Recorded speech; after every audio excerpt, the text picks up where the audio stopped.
Maya Carter's hands trembled as she fumbled with her keys in the dim parking lot behind Hollis Grill. The night air bit at her skin, carrying the smell of grease and garbage from the dumpsters that lined the alley. Her feet screamed in protest after another double shift, the kind that left bruises on her heels and made every step feel like walking on broken glass. She was 27 years old and felt 60. The crying started just as she reached her car. At first, she thought it was a cat. The sound was high and desperate, echoing off the brick walls of the closed pharmacy across the street. Maya paused, key halfway to the lock, and listened. No, not a cat. A child. Please, no, she whispered to herself, pressing her forehead against the cold metal of her car door. She had $40 left until Friday. Her electricity bill was overdue. The last thing she needed was to get involved in someone else's crisis. But the crying continued, broken and terrified, and Maya felt something inside her chest crack open. She found him tucked between a dumpster and a stack of collapsed cardboard boxes, small and shaking in the darkness. He couldn't have been older than 6, with black hair that fell into his eyes and a toy car clutched so tightly in his hands that his knuckles had gone white. When her shadow fell across him, he flinched violently, pressing himself harder against the wall. "Hey," Maya said softly, crouching down to his level. Her knees protested.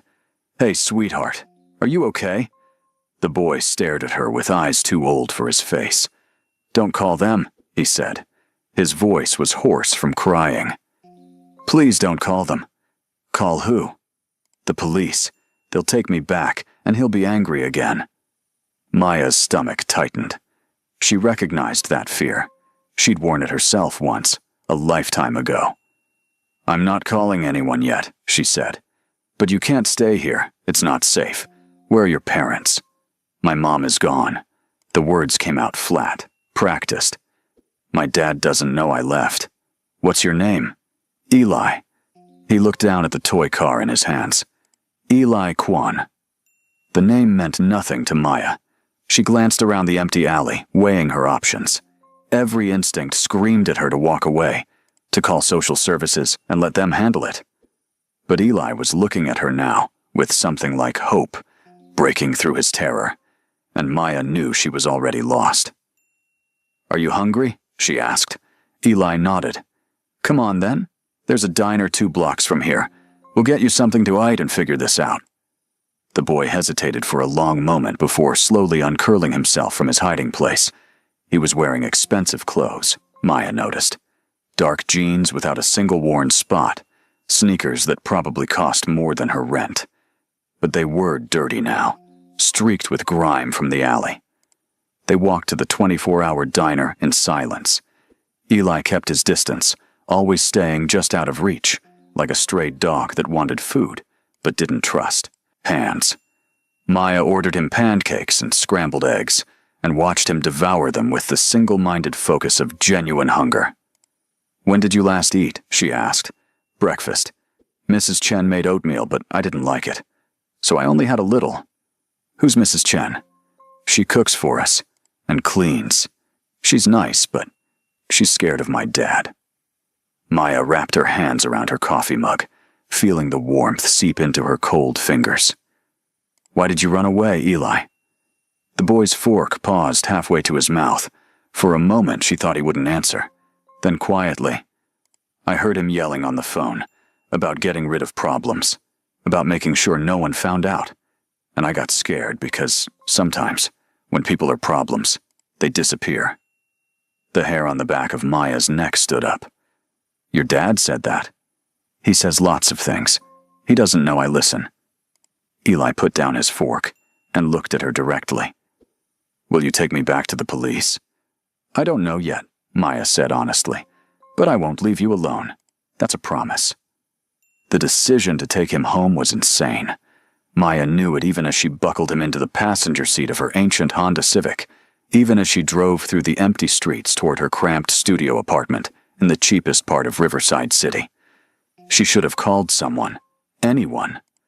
But Eli's terror at the mention of police had been too real, and Maya had learned long ago that sometimes the systems meant to protect children failed spectacularly.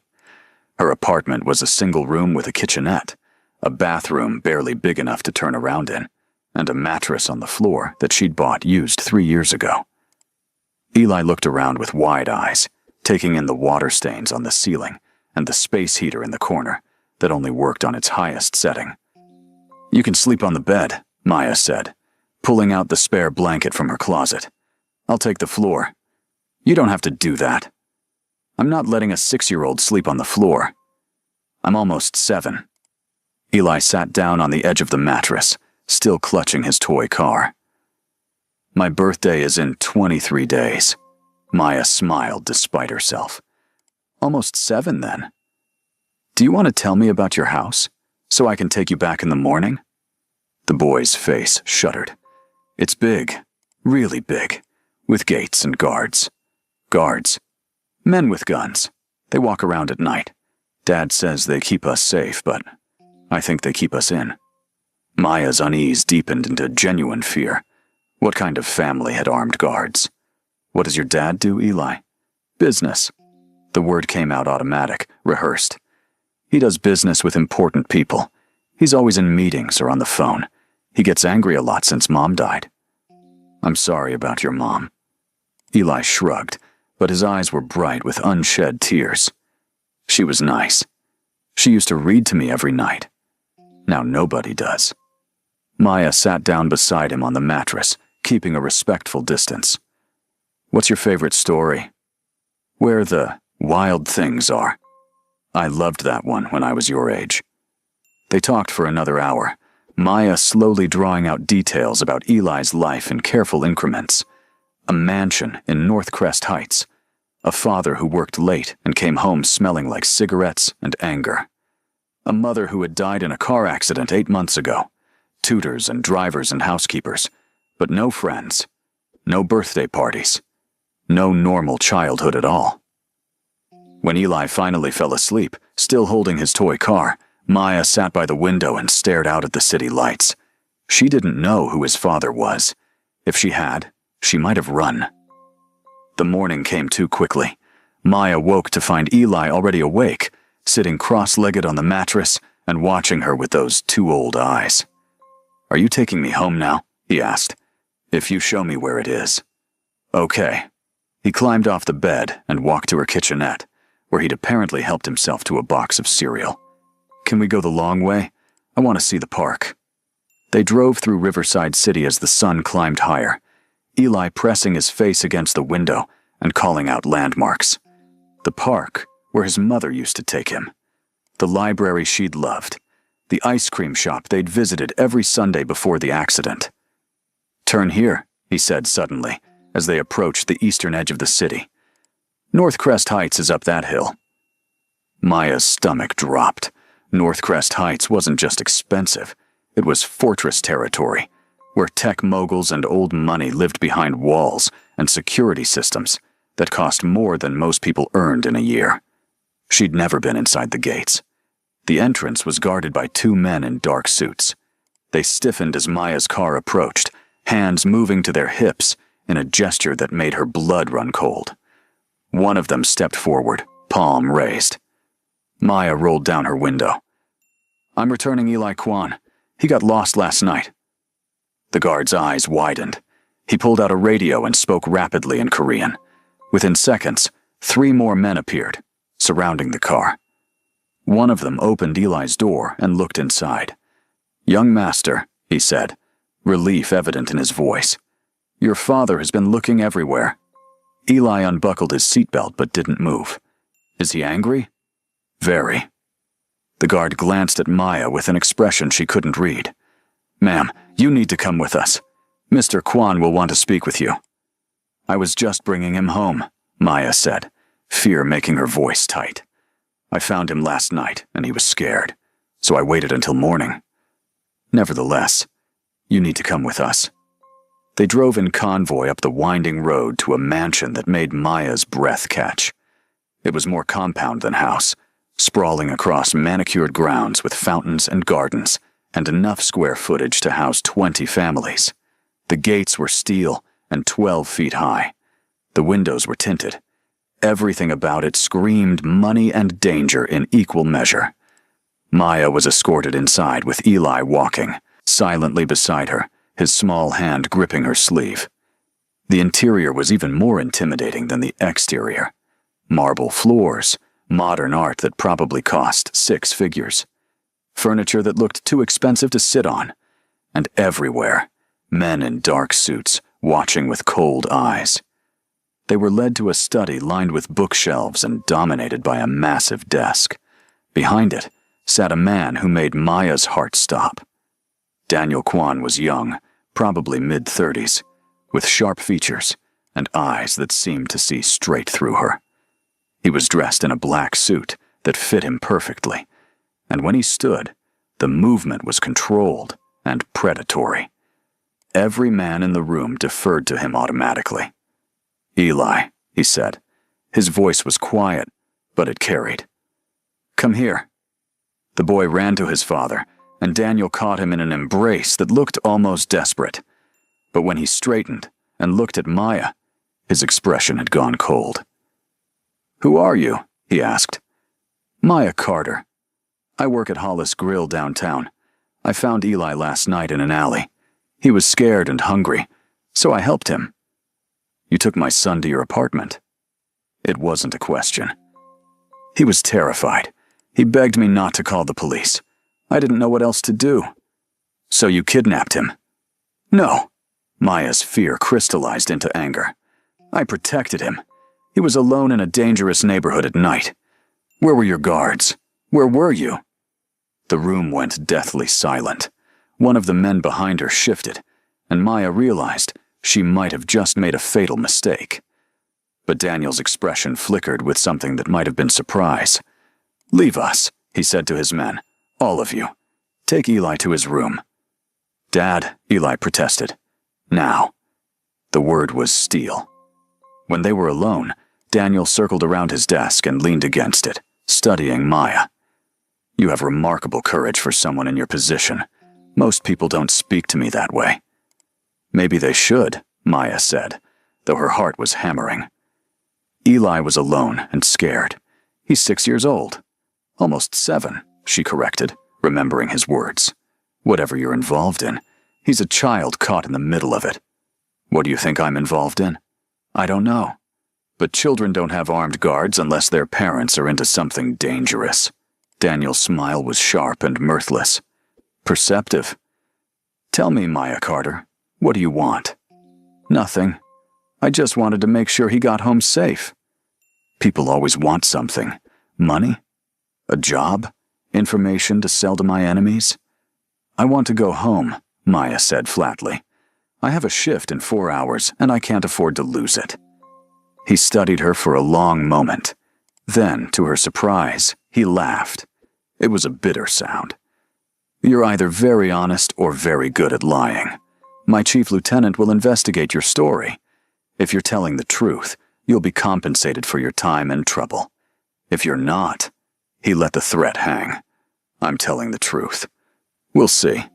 Maya was questioned for 3 hours by a man named Mr. Park, who had the kind of calm demeanor that made her more nervous than Daniel's cold fury. He asked about every detail of the previous night, cross-referencing her answers against Eli's statement and surveillance footage from around the city. By the time he was satisfied, Maya was exhausted and shaking.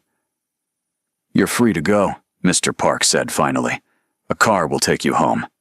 "What about Eli?" "That's not your concern." "I'm making it my concern. Is he safe here?" Mr. Park's expression softened slightly. "Mr. Kwan loves his son. Everything he does is to protect him. But his world is dangerous, Miss Carter. The kindest thing you can do for that boy is forget you met him." But Maya couldn't forget. Over the next week, Eli appeared in her dreams. She saw him crying in that alley, clutching his toy car, wearing fear like a second skin. She thought about the empty mansion and the armed guards and the father who worked too much and came home smelling like anger. She was working the lunch rush when the black car pulled up outside Hollis Grill. Mr. Park stepped out, and Maya's stomach dropped. He waited until her shift ended, then approached her table. "Mr. Kwan wants to see you," he said. "Why?" "Eli has been asking for you. He won't eat, won't sleep. He keeps asking when Miss Maya is coming back." "I'm not coming back. Your boss made it clear I wasn't welcome. Mr. Kwan is reconsidering. He's offering you a job." "What kind of job?" "Companion for Eli. Someone to spend time with him, read to him, take him to the park, be the mother figure he's missing." Maya stared at him. "You want me to work for a crime lord?" Mr. Park didn't deny it. "I want you to help a grieving child. The salary is $50,000 a year plus housing if you want it. You'd work 4 days a week, 8 hours a day. Eli would be supervised at all times, and you'd never be asked to involve yourself in Mr. Kwan's business." "That's insane." "That's generous. Most people don't get second chances in our world, Miss Carter. Eli saw something in you. Mr. Kwan respects that, even if he doesn't understand it." Maya thought about her studio apartment, and her overdue bills, and her feet that ached from standing for 12 hours at a time. She thought about Eli's face when he'd asked if she was taking him to the police. She thought about the crushing weight of barely surviving versus the possibility of actually living. 4 days a week, she said, and I don't want to know anything about his business. Agreed. The next afternoon, Maya walked back through those steel gates into a world that terrified her. Eli was waiting in the foyer, and when he saw her, his entire face lit up. He ran to her and wrapped his arms around her waist, and Maya felt something in her chest crack wide open. "You came back," he said. "I promised I wouldn't leave you alone." Over the following weeks, Maya learned to navigate the strange ecosystem of the Kwan mansion. She learned which guards were friendly and which ones watched her with suspicion. She learned that Mrs. Chen, the housekeeper, had been with the family for 12 years and loved Eli like her own grandson. She learned that Daniel Kwan worked 18-hour days and came home exhausted, that he never raised his voice to his son, but rarely smiled at him either. And she learned that Eli was desperately lonely. They spent hours in the mansion's library, reading every book on the shelves. They played in the massive backyard under the watchful eyes of security. They baked cookies in the industrial kitchen and built elaborate towers with blocks in the empty living room. Eli laughed more, ate better, started sleeping through the night. Daniel watched from a distance, appearing in doorways and hallways like a ghost. Sometimes Maya would feel his eyes on her and look up to find him standing at the top of the stairs, expression unreadable. He never joined them, never interrupted. But he was always there, orbiting his son like a satellite. One evening, 6 weeks into her employment, Daniel knocked on the library door, where Maya was reading to Eli. "It's bedtime," he said. 5 more pages, Eli pleaded. "Now, Eli." The boy's face fell, but he obediently kissed Maya's cheek and left. Daniel lingered in the doorway. "Thank you," he said quietly, "for what you're doing for him. He's a good kid. It's easy. He talks about you constantly. You've made him happy again. I didn't think that was possible." Maya closed the book and stood. He's been grieving. He needed someone to see him, not just protect him. "And what about me?" The question came out raw. "Do you see me too?" Maya met his eyes. In the soft lamplight, Daniel looked younger, tired, more human than monster. "I see a man who loves his son but doesn't know how to show it. I see someone who built walls so high that even his own child can't reach him. Those walls keep him safe. They keep him lonely." Daniel flinched. "You don't understand my world? Then explain it to me." They talked until midnight, sitting in the library, while the house settled into silence around them.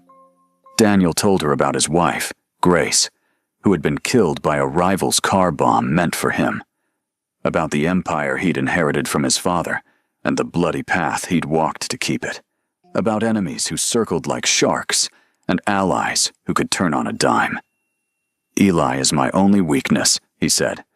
"If they knew how much he means to me, They'd use him to destroy me. So you keep him locked away, hidden. But Eli doesn't need a fortress, Daniel. He needs a father. I don't know how to be both. I can keep him safe, or I can be close to him. Not both. That's a coward's choice. Daniel's eyes flashed with anger, but Maya didn't back down. You're hiding behind your fear, she continued. You're letting it control you instead of fighting through it. Your wife died, and instead of grieving with your son, you pushed him away. He thinks you blame him. I don't. Then tell him that. Spend time with him. Let him see that his father is more than just a shadow that comes home late and leaves early. The next day, Daniel joined them for breakfast. Eli was so shocked he dropped his spoon. Over the following weeks, Daniel began appearing more. He'd sit in on reading time, quiet and attentive. He'd join them for walks in the garden. Once, he even played trucks with Eli on the living room floor, his expensive suit jacket abandoned on a chair. Maya watched father and son slowly find their way back to each other, and something unexpected began growing in her own chest. She caught herself noticing the way Daniel's face softened when he looked at Eli, the rare smiles that transformed him from terrifying to handsome, the moments of dry humor that appeared when he let his guard down. One afternoon, she found Daniel in the study going through paperwork. He looked up when she entered. Eli's napping, she said. I wanted to ask about his birthday. He mentioned it's coming up. 3 weeks. Daniel set down his pen. Grace always planned elaborate parties. I don't know where to start. What does Eli want? He asked for something small. Just family. But we don't have family left. It's only us. Then make it special for just the 3 of you. Bake a cake. Play games. Make him feel loved. That's all he really wants. Daniel studied her. You're part of this now, you know. He considers you family. What about you? The question slipped out before Maya could stop it. Do you consider me family? The air between them changed. Daniel stood slowly and walked around his desk until he was standing directly in front of her. I consider you dangerous, he said softly. You make me want things I can't afford to want. You make me hope when hope is a liability. Maybe you need more liabilities then. He reached out and brushed a strand of hair from her face, his touch gentle. If I pursue this, I put you in danger. Everyone I love becomes a target. I'm already here, Daniel. I'm already in your world. The only question is whether you're brave enough to let me stay. They crossed the line that night. Daniel kissed her in the library, gentle and desperate, and Maya felt the last of her defenses crumble. She knew it was reckless, knew she was falling for a man whose business was violence and whose enemies would happily kill her to hurt him. But she'd seen the person beneath the armor, and she couldn't walk away. For 3 months, they existed in a strange bubble of happiness. Daniel slowly stepped back from the most violent aspects of his business. He spent more time at home, more time with Eli. The mansion felt less like a fortress and more like a home. Then Victor Hahn made his move. Maya was reading to Eli in the library when Mr. Park burst through the door. We need to go, now. What's happening? Maya stood, pulling Eli close. Mr. Hahn has made a play. He's coming for the family. We're evacuating to the safe house. The next hours were chaos. Armed men flooded the mansion. Cars appeared in the driveway. Daniel appeared from his office, his face hard and cold again, and Maya saw the crime lord resurface fully. Take them to the hillside location, he ordered Mr. Park. Then to Maya. Stay with Eli. Don't let him out of your sight. Where are you going? To end this. Daniel, no. This isn't a debate. He cupped her face in his hands, his eyes fierce. I told you everyone I love becomes a target. Hahn thinks he can use you and Eli against me. I'm going to show him what a mistake that is. They were driven to a safe house in the mountains, but the peace didn't last. Hahn's men had followed. Maya heard gunshots in the distance and pulled Eli into a closet, covering his ears as the battle raged outside. The door burst open, and one of Hahn's enforcers appeared, gun raised. Maya threw herself in front of Eli. The shot never came. Daniel appeared like an avenging angel, moving with brutal efficiency. The enforcer went down. More men poured in. The fight was savage and quick, and when the silence fell, Daniel was standing over 3 bodies, blood on his hands. He looked at Maya and Eli huddled in the closet. "It's over," he said. "Han is dead. His organization is scattered." But the cost was written on his face. That night, after Eli was finally asleep, Daniel sat with Maya on the safe house porch. "I can't do this anymore," he said. "I can't risk you. Either of you." "So what are you saying?" "That I have a choice to make. Keep the empire and lose my family, or give it up and try to build something real." "You know what I want you to choose. It's not that simple. People depend on me. There's too much blood in the foundation." Maya took his hand. "Then change the foundation. You're smart enough, Daniel. Rich enough. You could transition into legitimate business. It won't be easy, but nothing worth having is. And if I do, if I try to walk away and it destroys everything, then we'll face it together. You, me, and Eli, as a family." The change didn't happen overnight. It took 18 months of careful planning, of selling off illegal operations and investing in legal ventures, of cutting ties with dangerous allies and building new networks. There were setbacks, threats, moments when Maya wondered if they'd made a terrible mistake. But slowly, painfully, Daniel Kwan transformed himself from crime lord to businessman. He bought a tech company, invested in real estate, opened community centers in underserved neighborhoods. He would never be completely clean, could never erase the blood he'd spilled, but he could choose differently going forward. And through it all, Maya and Eli were there. They got married in a small ceremony in the mansion garden, with Eli as the ring bearer and Mrs. Chen crying in the front row. Maya moved into the mansion permanently, transforming it from a fortress into a real home. She started a community kitchen downtown with Daniel's, funding, providing meals for people like her former self who were barely surviving. Eli flourished. He started at a real school, made friends, played soccer, laughed freely and often. On his 8th birthday, he blew out his candles and wished for nothing because he already had everything he needed. Maya stood in the kitchen of her community center, watching volunteers serve food to a line of tired, hungry people. Daniel appeared beside her, Eli on his shoulders, and wrapped an arm around her waist. "Thank you," he said. "For what?" "For stopping that night, for not walking away, for believing I could be more than what I was." Maya smiled and kissed him. "I didn't save a crime lord," she said. "I saved a child, and in doing that, I found my family." Eli tugged on his father's hair. "Can we get ice cream?" "Absolutely," Daniel said, "but only if Miss Maya comes too." "Always," Maya said. They walked out into the afternoon sunshine, 3 people who had found each other in the darkness and chosen to build something beautiful together. The road hadn't been easy. The dangers hadn't disappeared completely, but they had something stronger than any fortress or guard. They had each other. And sometimes, Maya thought as Eli grabbed her hand and Daniel smiled down at them both, sometimes kindness didn't get you killed. Sometimes it saved you in ways you never expected. Sometimes it brought you home. If this story moved you, if Maya and Eli's journey touched your heart, hit that subscribe button and join our community. Drop a comment below telling us what you thought about Daniel's transformation from crime lord to family man. And don't forget to like this video to help others discover this story. Your support means everything and helps us bring you more powerful narratives like this one. Until next time, remember that sometimes the bravest thing we can do is choose compassion, even when it scares us.